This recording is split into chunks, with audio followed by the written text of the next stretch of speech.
Good evening, ladies and gentlemen. Thank you very much. Thank you. Thank you. First, please turn off your cell phones. Would you do that for us, please? That'd be great.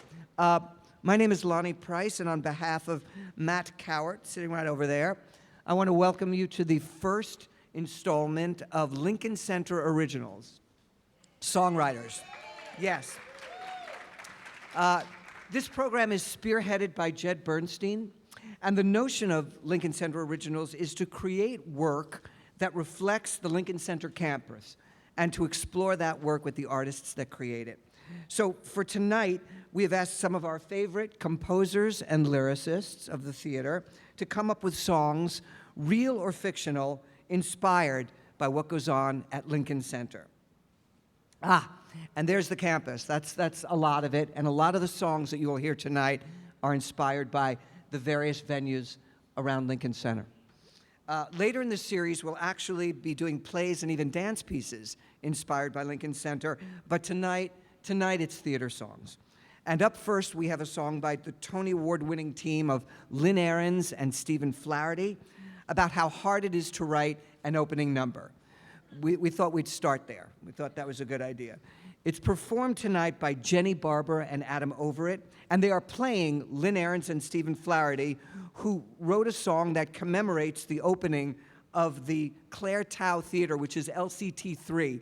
It's Lincoln Center's newest theater that celebrates young playwrights, and it's the one up there, second, right next to the fountain on the top of the Beaumont, and that's LCT3. Please welcome Adam Overett and Jenny Barber.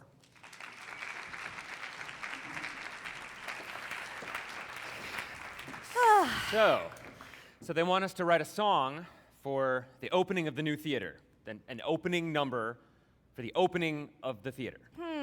So many ways to go with this. Could I have a little music first?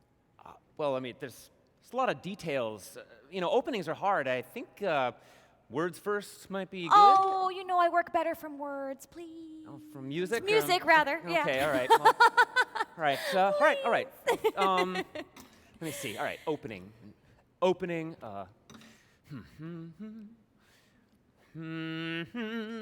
Opening.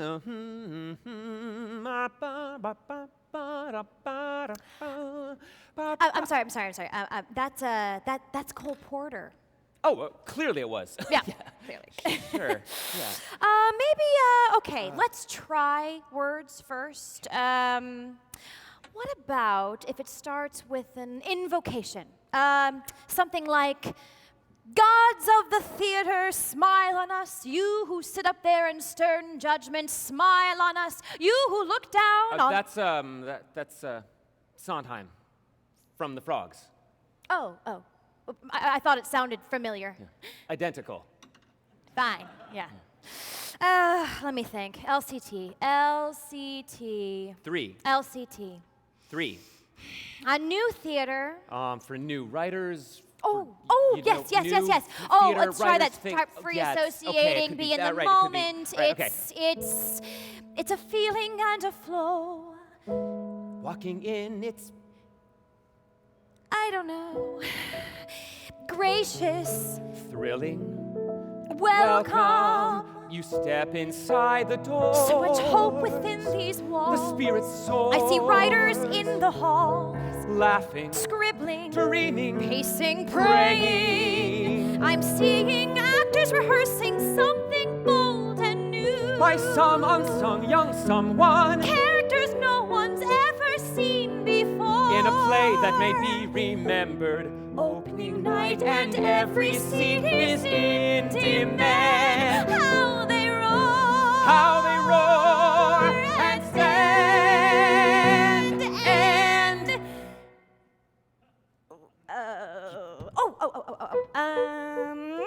for sure. 23,000 square feet, designed by architect Hugh Hardy of H3 Hardy Collaboration Architecture.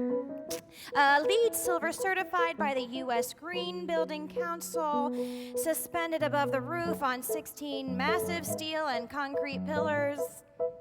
131 seats. And of course there are wings. Of course there are wings. And none of this sings. Sings. Wings? Wings. Angels? Angels in the wings!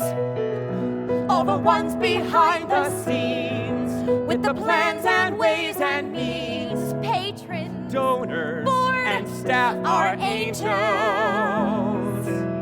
All the years of how and why, for this theater in the sky. Magic, Daring, hopeful, truthful, brilliant theater for the artists of our future in the here and now.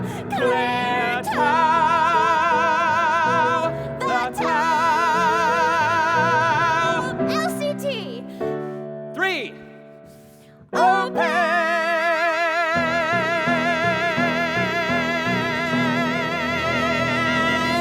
Yes. Yes.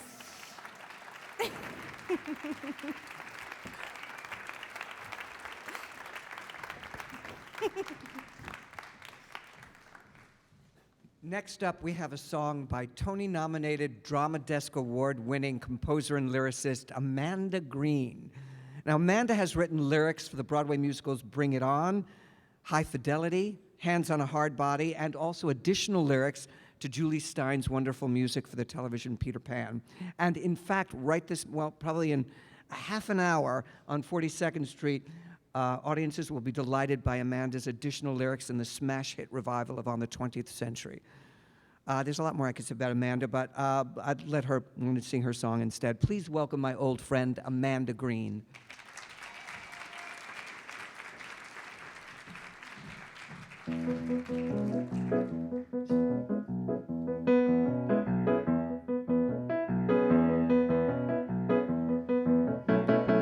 First job out of acting school, like a dream now it seems. I'm working at Lincoln Center Theater. It's the job of my dreams. I used every connection, I pulled every string. I'm in the theater in a job that pays. Okay, it's not to act or sing. I'm in the sub basement where no flowers can grow. But I'm working at Lincoln Center Theater. Or for those in the know, LCT. Well, LCT 5 floors below. Oh, weekdays and Sundays between 10 and 5. Calling lapsed members to try to get them to re-up in a membership drive. Cursed out and hung up on, half asleep in my chair. Sometimes I'd pretend to be giving my spiel even when there was nobody there. One day I grew bored and set out to explore, and I came to a door I'd never been to before, and I dropped my jaw when I peered in and saw Patti LuPone in a wig cap with thick red painted lips. Patti LuPone holding court in a voice that could sink ships, with a lit cigarette in one hand and a bagel with schmear in the other. Now she turns and catches me dumbly staring as I'm wondering how she can smoke and chew at the same time. She frowns and says, "Who the fuck are you?" And I mumble my name. And I turn and I run right back down the hall, hoping it's the way I came. And I reach my little desk and phone, surprised to see I've survived. And I catch my breath and I think to myself, I have arrived, I have arrived. I'm at Lincoln Center Theater, finally gaining traction.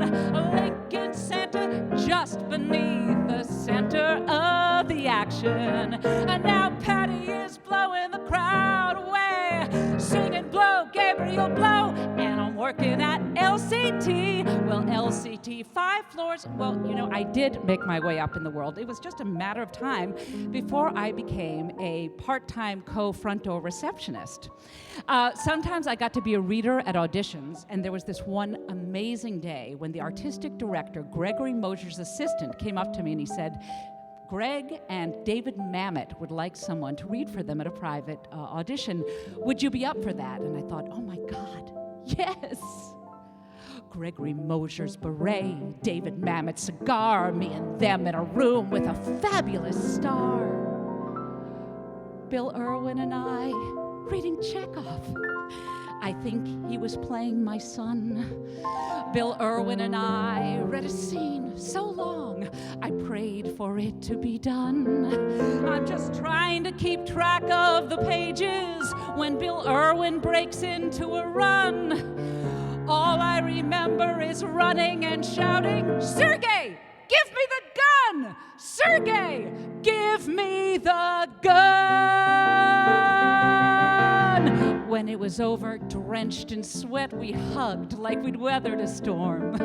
David Mamet shrugged, and I was back to the phones with my menial task to perform. But forever I can say I was there back in the day at Lincoln Center Theater, or for those in the now, LCT, with Patty and Mamet, John Guare fully versed in, submerged and immersed in all things Bernie Gersten at Lincoln Center. Well, Lincoln Center, 5 floors below.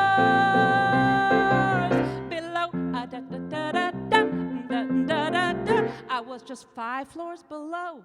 Thank you.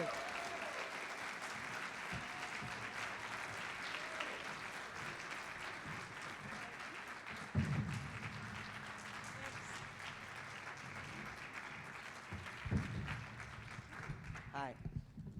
Okay, so this is the process portion of the show. So I get to ask Amanda some questions about writing a song.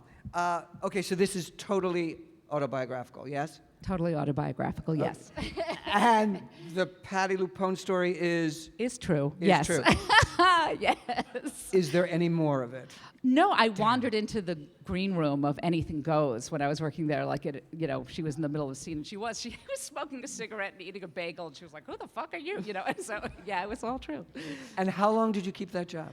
I worked at a number of positions at Lincoln Center for several years. I actually was like a development associate and a reader and a receptionist, and it was sort of, awful and great at the same time because they were very sweet. They knew I wanted to act, so they would have me be a reader, and I made great friends and connections. It was wonderful. Now tell me something. Was there a particular challenge in writing? Because I called and said, we need to. So what is, when you first hear that, what goes through your mind about, aside from wanting to hang up on me, what yeah. What do you think?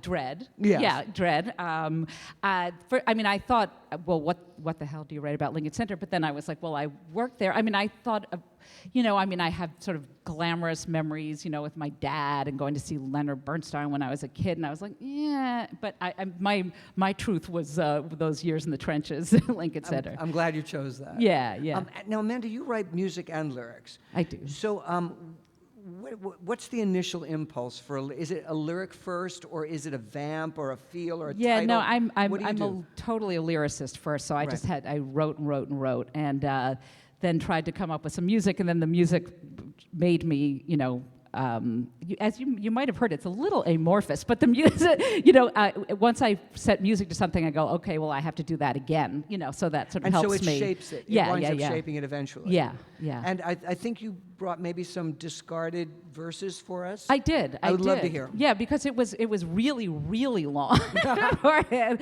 So I had things like about a verse more about the people I worked with, like my coworkers were middle-aged men, pale in the bright yellow room. The air hung thick with their cigarette smoke and a sense of Chekhovian gloom. But there was a lot of smoking and Chekhov in it, so I figured there was enough of that. And then I had the whole thing, I had this 4 lines about one day I grew bored and set out to explore, and I came to a door I'd never been to before. And before that, it was sort of like I was, roaming through the subterranean gloom, and I heard a voice, and it seemed to come from a distant room, and I was like, yeah, just get to it quicker. So I cut that out and just was like, get to the fun stuff In sooner. time. Yeah. Yeah. Well, it's great to hear how they evolve. Yeah. How much training did you have, like in terms of to be a lyricist? What did you go through to do that? Is it just listening a lot and studying the greats, or I mean, did you take a class in it or anything? I mean, how did this happen? I did. I mean, I grew up. My dad's a lyricist, so I grew up. And I always listening to it, and I always loved lyrics, and like you and like probably everybody, Stephen Sondheim just blew me away. Besides my dad, and memorizing Pacific overtures and stuff like that. And then actually, I was just thinking the other day, being an English major, which is a very you can monetize that immediately. But I think I was thinking the other day, like learning how to write an essay was very helpful in learning how to organize ideas. And then I went to I wrote songs, and I went to songwriting workshops, and I did the BMI musical theater songwriting workshop, which was very, very helpful in learning how to tell a story and move the plot along and write, for characters. No, I love your lyrics. Thank you for thank contributing. you. Amanda Green, Thank you, everybody. Mom.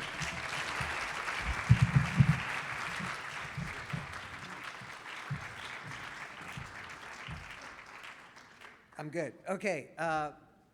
Our next song is by Fred Ebb Award winners Marcy Heisler and Zina Goldrich. Marcy Heisler and Zina Goldrich. They can't be here today because actually their new musical, Ever After, has its dress rehearsal at Paper Mill Playhouse tonight. So we wish them well wherever they are. Well, I know where they are. We wish them well. This song takes place at Lincoln Center's Midsummer's Night Swing which happens across the plaza June 23rd for 3 weeks. And a lot of people turn out for it. The music's great. And that was the inspiration for this particular song. Please welcome the wonderfully talented Bobby Stegert, and back to the stage, Jenny Barber. Here they are.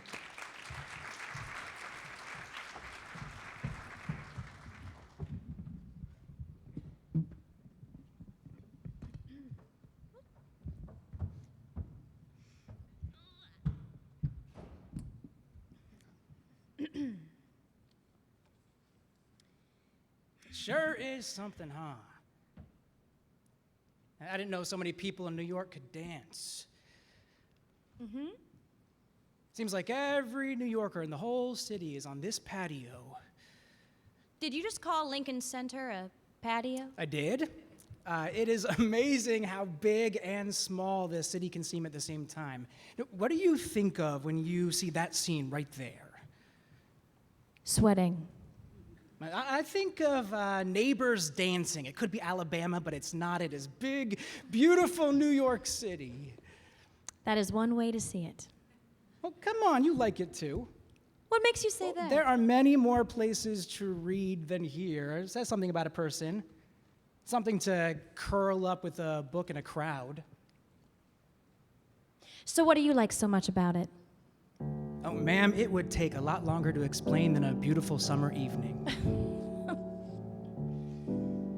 Why I like New York, it's a complicated thing. It's a question that I'm asking every day. Why I like New York, it's a hope that seems to cling, while the others let you down and fade away.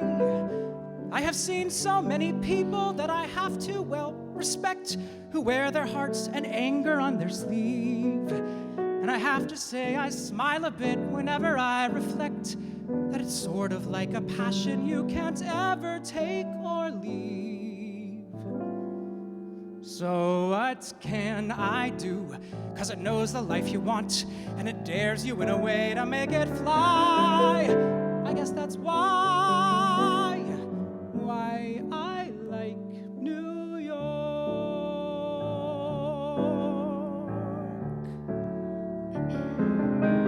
So you like New York? It's a complicated thing. Let me tell you, you don't even know the half. Sure, I like New York and the chances it can bring. The chances it can bring. Now that's a laugh. I have seen so many people that you have to well respect. Well, I'll go ahead and ask the question, why? It's a city full of silly, dreaming, broken-hearted fools. But you notice every time they pass you by. So what can I do? You're an idiot. It's true. Why not fill your life with things that make you sigh? I guess that's why I like New York. I guess that's why I like, why I like. I guess that's why I like New York.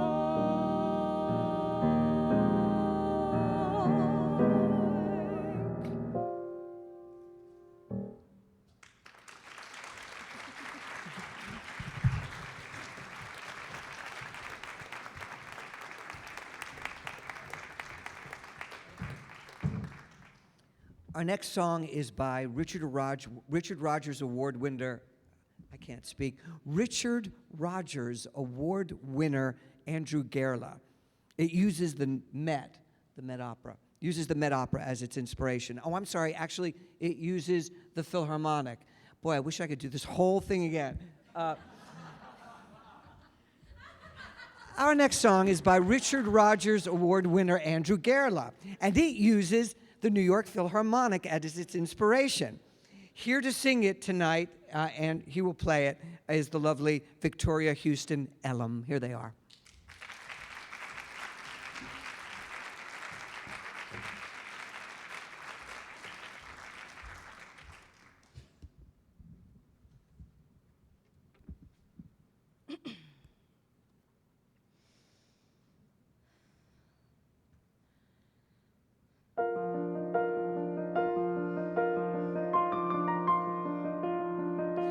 He found me at the fountain like he said.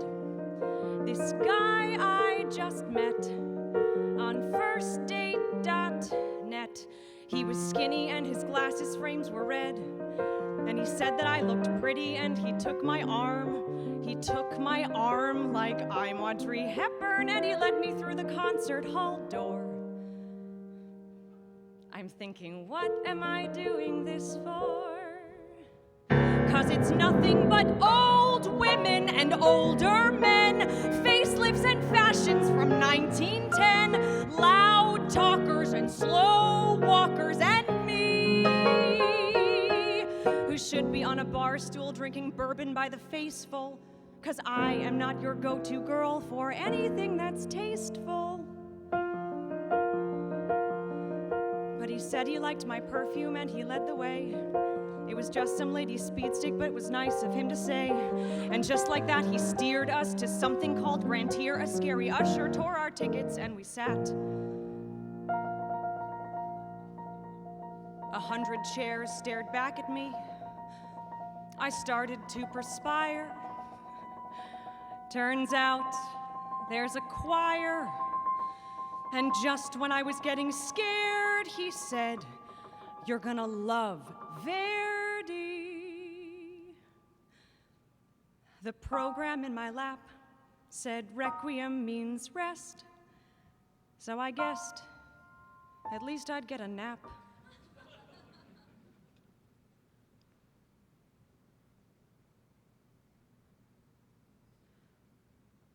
And then they sang Requiem Aeternam.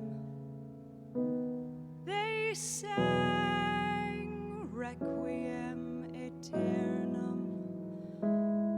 And a century of grief, a century of grace, sad beyond belief, filled this boring place, because they sang Dona, Dona Eis. They sang Domine.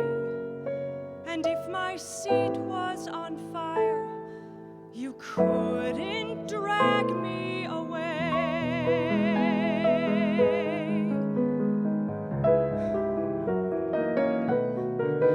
They sang of death and something came alive. They sang of hell and I believed in angels. They sang of tears and somehow I was stronger. They sang and I was not alone. Lacrimosa, lacrimosa, let us weep. What's the opposite of falling asleep?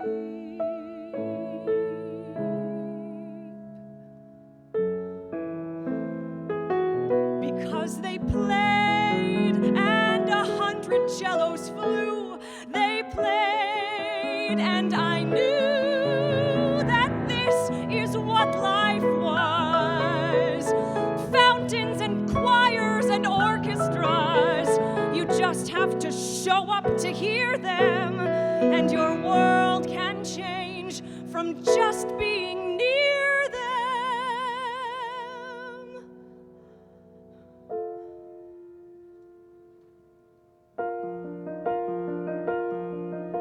When the lights came up on facelifts, furs, and me, we were strangers no more, like we'd been through a war.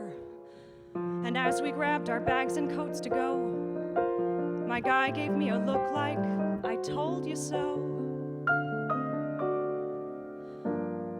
And I knew what I was doing here. I knew what I was doing here. I didn't need a rest. I didn't need a nap. I'd been dozing through my life. What I needed was a slap and a guy in red glasses to put a ticket in my hand and take me to hear his favorite band. And if I don't end up his girlfriend or his wife, I'm still blessed, 'cause I'll have Verdi. I know I'll have Verdi for the rest of my life.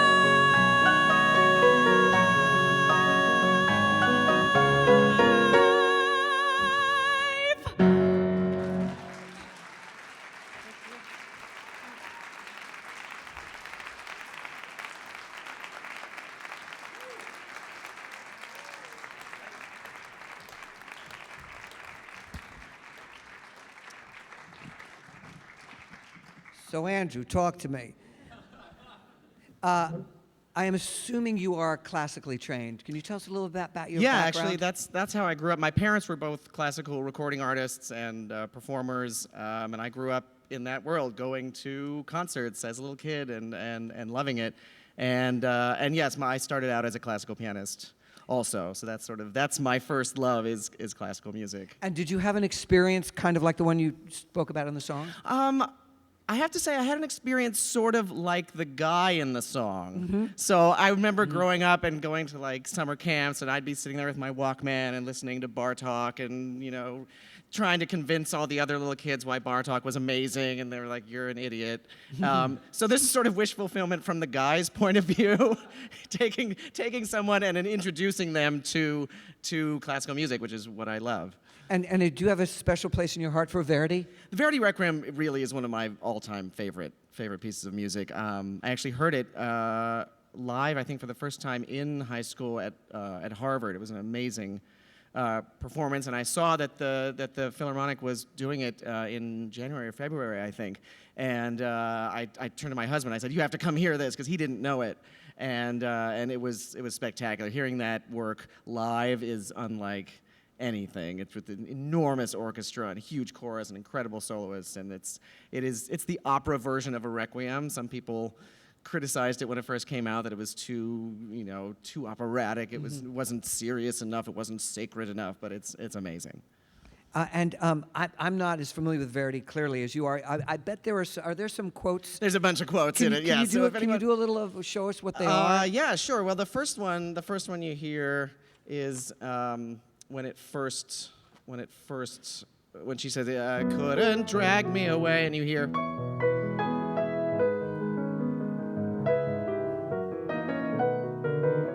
That's the first sort of big tune of the work. There's a few others I threw in. She's singing about the Lacrimosa, which is one of the sections of the Requiem, and then I actually set the lyrics on the actual Lacrimosa tune.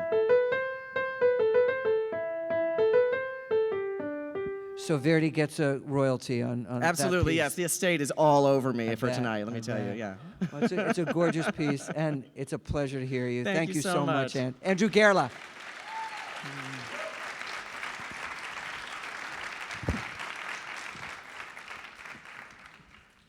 Okay, this next song, which begins at the famous fountain, was written by Jonathan Larson Award winners Chris Dimond and Michael Kooman. They're not here, but here to perform them once again. We're here to perform the song is the ever-popular Jenny Barber.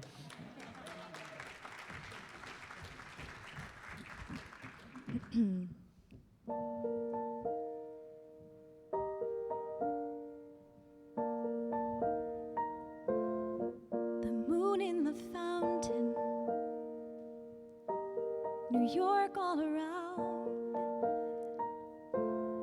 The ballet was brilliant. God, the dancers were graceful and somehow profound. The moment is perfect. You're smiling at me. You reach in your pocket, and without a word, you are down on one knee. So that's where I have to stop you. I can't allow you to follow through, 'cause this is the spot they found a prostitute's corpse on Law and Order SVU. Sorry, I just can't get engaged like that, you know. Now this is romantic. And no, I swear that I'm not on meth. I'm just addicted to TV drama. So certain New York locations remind me of death. But this time you nailed it. I swear Times Square is by far the best. I get swept up by the lights of Broadway. So go ahead and proceed with the ring and the rest. But wait a sec, I remember. I think it happened on season 3. Yes, right over there, a homeless guy humped a dog and got shot right in the face by Ice-T. Look, every place can't be this dark. Let's find a spot in Central Park. We'll take a lovely carriage ride. No, season 6, that fratricide. The carousel, or wait, the zoo. No, stalker guy from season 2. I truly am enraged, 'cause the city is so phony. I'll never get engaged, 'cause I'm Christopher Maloney. Christopher Maloney. Damn you, Christopher Maloney. Now we're here in Hawaii. My God, that beach just goes on for miles. Now that we're out of that awful city, I can at last stop obsessing about gross pedophiles. Shit, you're gonna think that I'm crazy, but over there I have got a hunch. Yes, that is the cave where Bobby found an idol and cursed the whole family, and everyone almost died on the Brady Bunch. Ah, fuck it. I do. So screw you, SVU.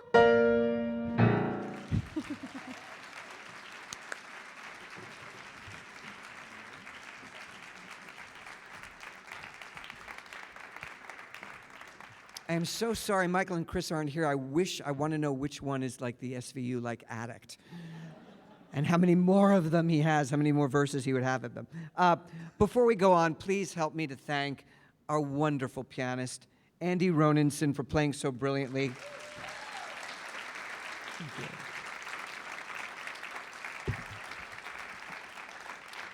Okay, our next songwriter is the multi-talented Michael Mitnick. I say multi-talented because he not only has written the music and lyrics, he writes music and lyrics, he writes books for musicals, he writes plays, he writes screenplays, and in fact, his last screenplay, the star of the film was no less than Meryl Streep.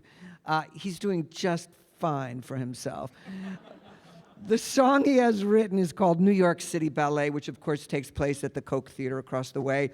Please welcome the multi-talented Michael Mitnick.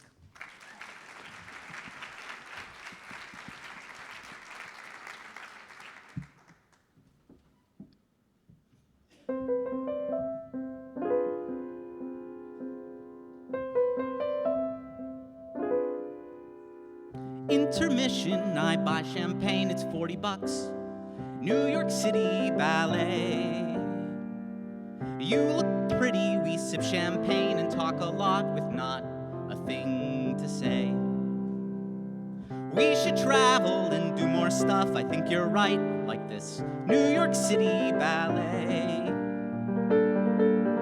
April evenings are always colder than I think, and we won't last till May. I don't know where it went, but it went. Yeah, a picture that would be great, commemorate this New York City Ballet. Hand my phone off, now smile bright, I pull you tight and let you spin away. Light bulbs flashing, it's time to start the final part of our New York City Ballet. Light bulbs flashing, curtain rising, and suddenly you grab my knee. The orchestra starts to play.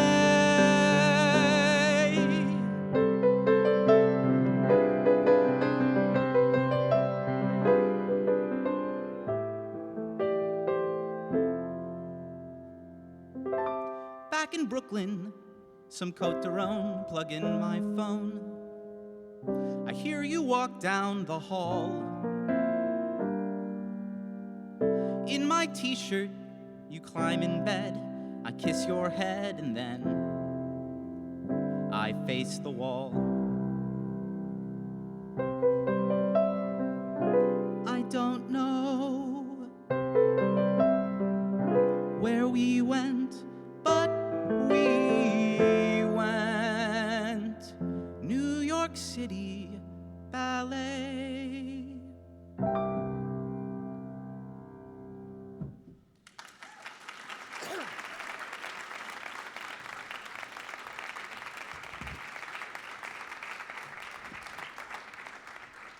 Hey, Michael. Hi, Lonnie.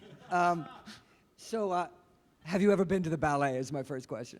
I have. Have you? Yes. Yeah? What do you have a favorite ballet, favorite choreographer? Oh man, Balanchine in the Nutcracker. Nice. The only one I've seen. Why did I know that? What gave you the idea for the song? Like, you get a call from me and say, I want to, can you write a song, reflecting Lincoln Center? Where does the process begin for you? What do you start to think? How does that work? I started to think, what is my personal connection to Lincoln Center? And I was fortunate to be assistant to Stephen Flaherty and Lynn Ahrens, who wrote the first song tonight on 3 of the musicals at Lincoln Center. But I could only think of grabbing them chicken salad sandwiches and updating the scripts, so there wasn't a song there. Instead, I thought about the night that I went to New York City Ballet. And you write both. I always thought it was always such a stupid question to ask people, like, words or music first, but it really I believe you're in an iconic song that tackles exactly that, primarily. Well, yes, that's so. But it's a long time ago. But really, what is the first impulse? Is it music for you? Is it lyric? Is it a title? Is it a vamp? I mean, how does it happen? For this one, I have an Edward Gorey lithograph of the New York City Ballet with the different feet positions, is what I call it. And so I kept seeing it every single day, yeah. And that's where I thought of the ballet. But I tend to write music first, and then lyrics second. What's more fun, music or lyrics to write? Oh, music, by far. by Lyrics far. is all sweat, yes? Yeah, it's sweat and making sure it sits on the words as well as I can, and they're perfect rhymes, and it's more like a puzzle than the fun of sitting down and playing piano as loud as I can and annoying the neighbors. How long does it take you to write a song like this? About a week and a half. Uh-huh. And how many hours a day of that? That's not like 8-hour days, is it? No. I don't know, 4 hours. Yeah, 4 yeah. hours in chunks over time when I'm not working. Yeah. Excellent, excellent. Well, you're great. I love you. Thank you for I doing love you that. too, Lonnie. Thank you.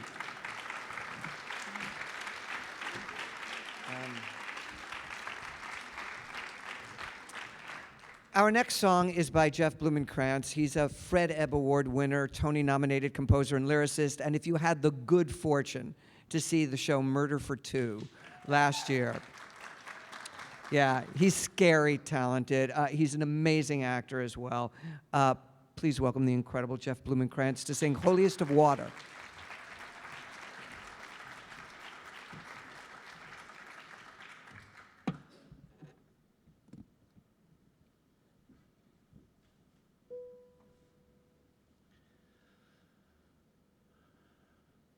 Holiest of water, Lincoln Center font, right here in the middle of everything I want. 50 years of greatness mingle in your spray. May the talents of those who've worked around you alight on me today.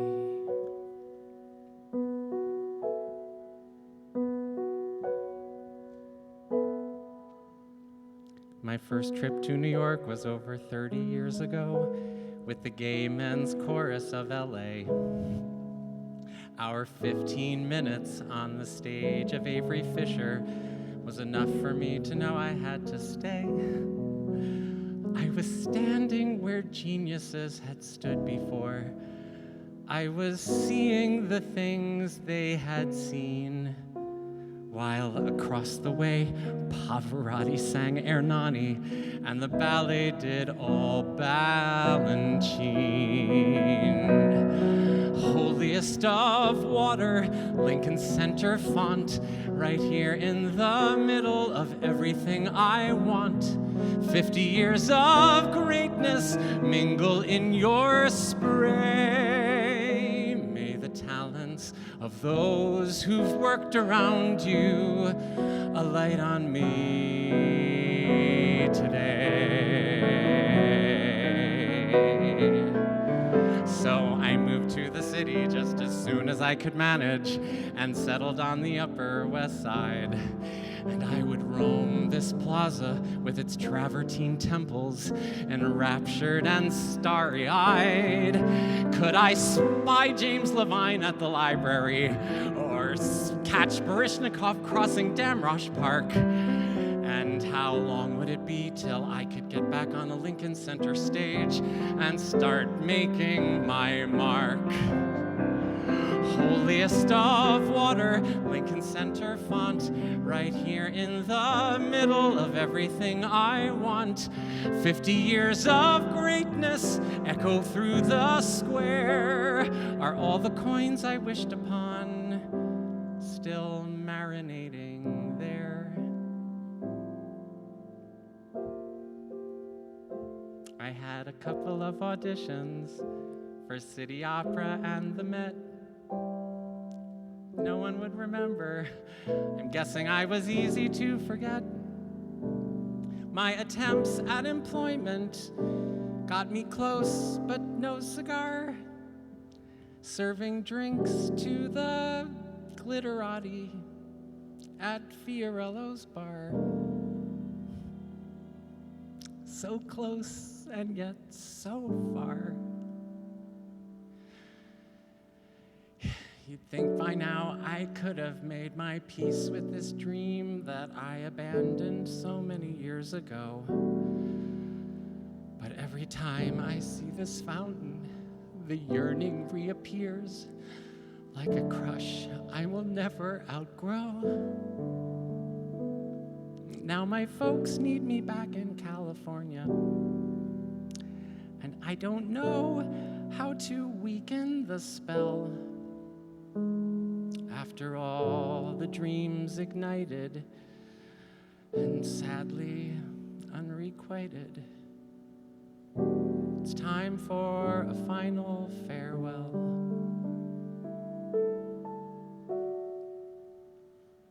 Holiest of water, Lincoln Center font, right here in the middle of everything I want. 50 years of greatness and hundreds more to be, where Misha and Bubbles and Julius Rudell and Patty and Audra and Joshua Bell and Jesse Norman and Peter Martins and Itzhak Perlman and Robert Merrill and Bernstein and Robbins were just some of the stars you could see.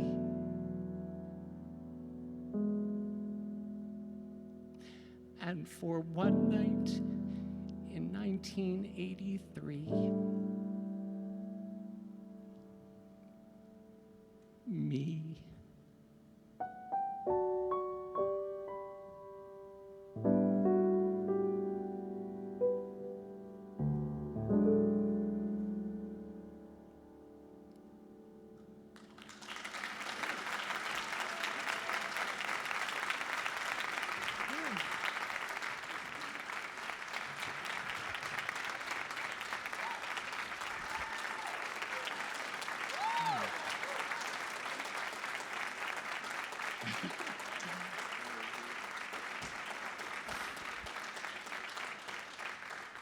Now, I would have cried more, but I know you, and I have directed you twice at Lincoln Center across the street. It's all a big lie. Tell them that you are not, in 1983, Actually, I was thinking the irony is that like my first professional job in New York was at City Opera, so on stage, no less. But so yeah, no, it's a made-up story. But I don't know, I like. And it was so heartfelt. I don't I know. totally bought it, and then I did thought, too. wait a minute, I know him. This No, is silly. I don't know. This song really plugs me in. Yeah. I can relate to like it, even though it's not autobiographical. Well, I think you know all about hopes and aspirations, and this place is really holy in some ways. For those of us who grew up around here, or at least in the area, and the first time I was here was I watched them actually build it. I mean, that's how old I am. And I remember sitting on the stairs of the library and watching them finish it when I was 7 or 8. So it is kind of holy, and I'm glad that you brought that into the song. God, Jeff, what is the difference between writing a song on assignment like this or writing for like a book show or a story that has characters? I mean, what are the challenges? What are the difficulties or what are the challenges? I guess for me, it's always the less boxed in I am, the harder it is. Yeah. You know, if you tell me it has to be about this, and this, that's easy because you've taken a lot of the guesswork out of it. But as you were asking people, what do you write, music first, lyrics first? For me, it's like I have to spend most of the writing time just coming up with an idea. Yeah. And that's what this was, like, how am I going to come at this? What's it going to be about? Because all you gave us was Lincoln Center, which is almost nothing. Do you know what I mean? I want you to meet my friend, Jeff Blumenkrantz. I didn't mean it in a mean way. No. But I actually wanted it to be as broad for anybody to take any of those institutions and say, what is your response to it? Yeah. And it's interesting that yours was very personal and yet actually not. A lie, yeah. A lie, yeah. It definitely, I knew it had to be about the fountain, though. I have this thing, this is obnoxious, but I think New York is the center of the world. And yes, and I think the center of New York is the fountain at Lincoln Center. And there's something about it's sort of like the way there's like a compass design and the thing, so it's just like all things lead to the fountain. And so to me, like the Lincoln Center fountain is the center of the world. The end. I don't think there's anything more to say. Yeah. That was just fantastic. Thanks. Thanks, Jeff, always.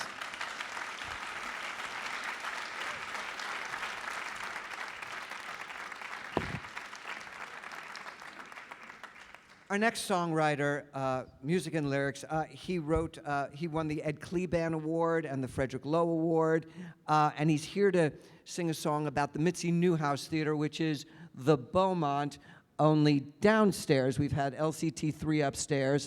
The Beaumont downstairs is the Mitzi Newhouse Theater. Here is the wildly talented Adam Gwon.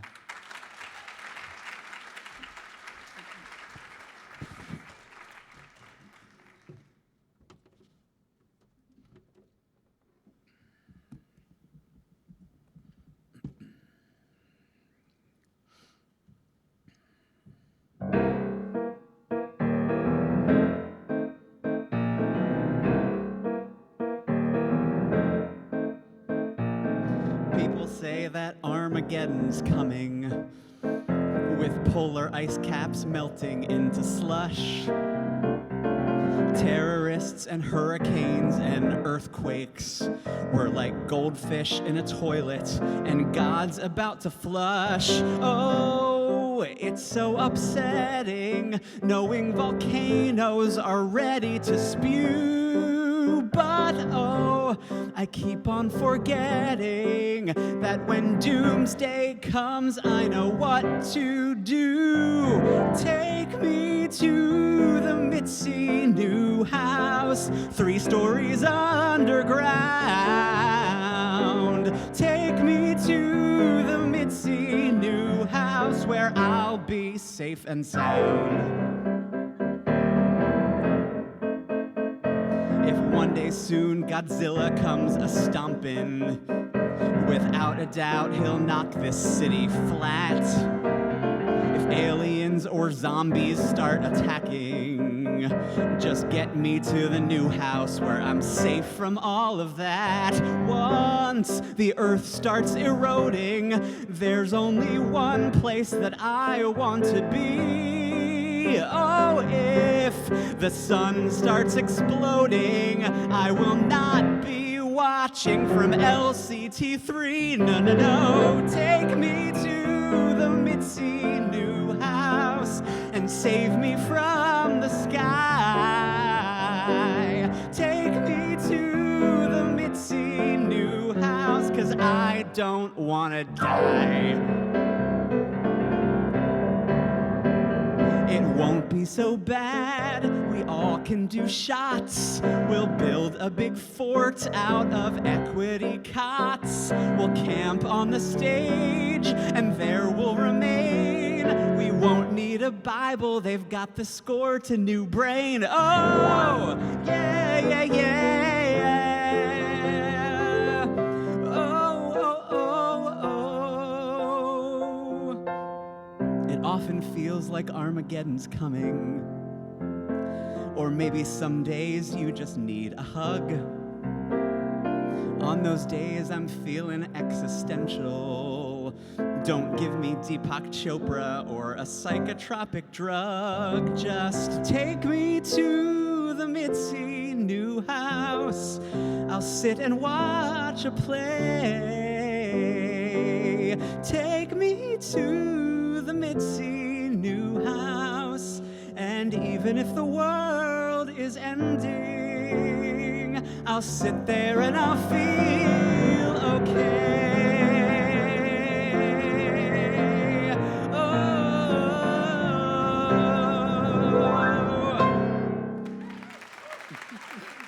Thank you.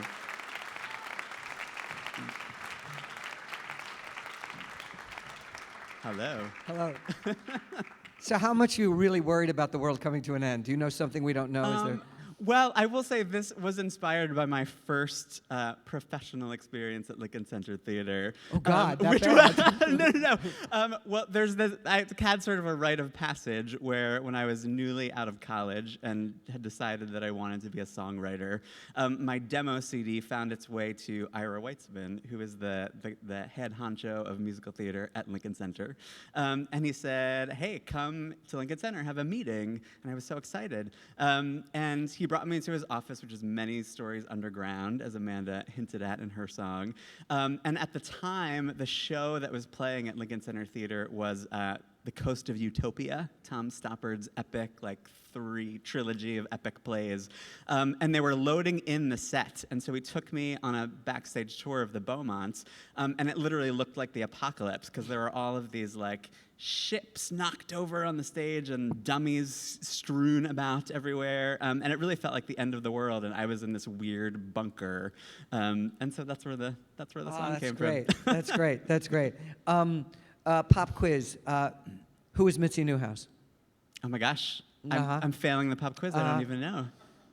I'm embarrassed. Live streamed on the internet. I did not know either. She actually gave $1 million in 1973 to keep the theaters open, but All right. I just wondered if you knew, that's all. I did not. Thanks, Mitzi. I didn't mean to embarrass you. Tell me something, again, so you had this idea, so when I called, you kind of remembered that moment in your life for... Yeah, the Mitzi Newhouse is, even though I didn't know its namesake, it's my favorite theater in the city. Why is that? I love its intimacy, and Yeah. yet you can do big shows there, and you never feel that far away from them. Yeah. And I love it being sort of in the round. There's just so many beautiful things about it. They have lockers, amazing. Yeah, they do. Right, they have lockers, yeah. I know I'm asking everybody, but just in terms of writing, what comes first in terms of the craft of it, words, ideas? I think I'm with Jeff on the idea train. I spend a lot of time walking around. A lot of ideas come to me when I'm in motion somehow, so I spend a lot of time walking around the So you city. keep fit while you're thinking. I guess so. And then once the idea comes, I think the music and lyrics for me come together, or at the very least, a lyric does not come without a melody, and vice versa. One of them might change during the process of writing, but they And how grow much together. alteration do you do? I mean, is it a lot of rewriting or not so much? Or? I do a lot of rewriting. I can be sort of neurotic about it. Do you know when a song is done? Is there, or it just has to be played, or do you ever stop potchkeying with it? When they tell me that I have to stop. Right. Yeah. Which is sort of built into the process when you're doing a show. There's like a day where they say to the writers, you can't give the actors any more changes. Yeah. Which is useful for people like me to just Because you change step forever. away. Yeah. If we did this again, would you write another one? Yeah. That's the right answer. That was totally the right answer. Will you play us out as I thank people? I will. First of all, thank you, Adam Gwon.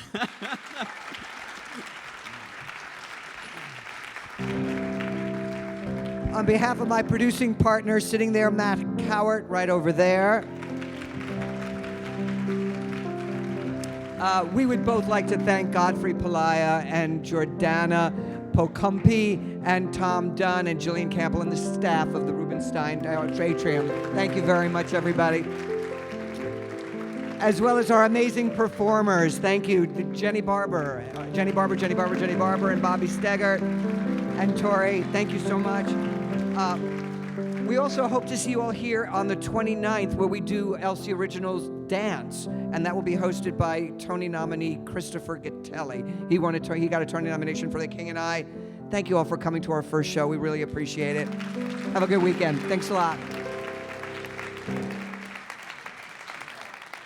I don't know. Gracious, Thrilling. welcome. You step inside the door. So much hope within these The walls. spirit soars. I see writers in the halls, Laughing. scribbling, Dreaming. pacing, Praying. praying. I'm seeing actors rehearsing something bold and new. By some unsung young someone. Characters no one's ever seen before. In a play that may be remembered. Opening night and every scene is intimate.